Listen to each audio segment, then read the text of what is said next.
চলো তো। আজকে শুক্রবার, তো কি রান্না করেছি দেখো। আমি কচু সেদ্ধ করেছি যা ছিল, আর এটা দেশি কচু, দুটো না আড়াইটার মতো সিটি মারতেই মানে হয়ে গেছে। আর এখানে করেছি মুগের ডাল,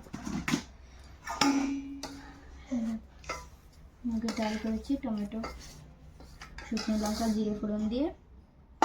আর এখানে করেছি আলু ভাজা। আমাদের এই আলু ভাজাটা সব থেকে ফেভারিট, তোমাদের দাদা। আর আমি এই আলু ভাজাটা শিখেছি হচ্ছে আমার শাশুড়ির থেকে। শাশুড়ি খুবই সুন্দর আলু ভাজা করে, রান্নাবান্না খুব সুন্দর করে। কেউ যদি খেতে চাও তো আমাদের বাড়িতে যাবে, দেশের বাড়িতে।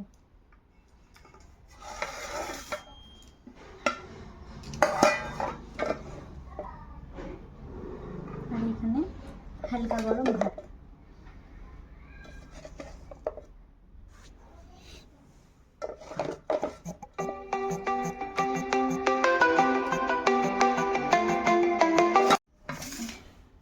শুকনো লঙ্কাটা আছে,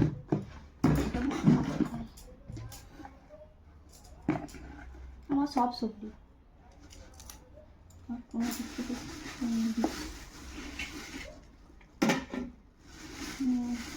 পাপড়।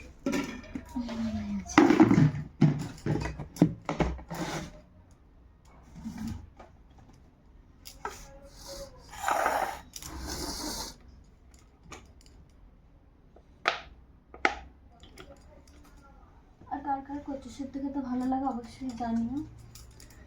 আমাদের তো দারুণ লাগে, আমরা কচু সেদ্ধ খাই, কচুর তরকারি খাই, কচুর ঝাল, কচুর ঘন্ট।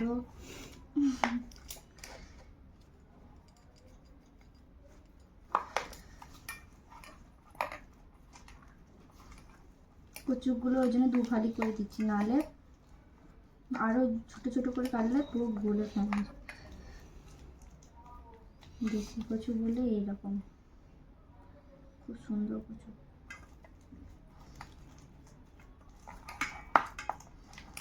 যা ছিল সব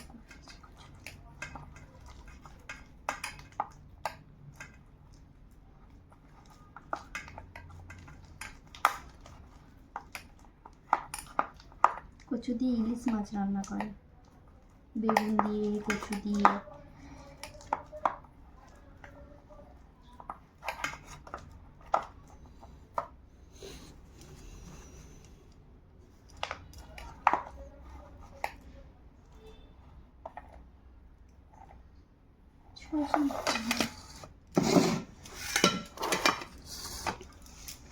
তো চলো খাওয়া দাওয়া করবো। আজকে আমাদের লাঞ্চ মেনু এই ছিল। আর তোমরা কি দুপুরে খাওয়া দাওয়া করলে অবশ্যই জানিও। তো চলো টাটা।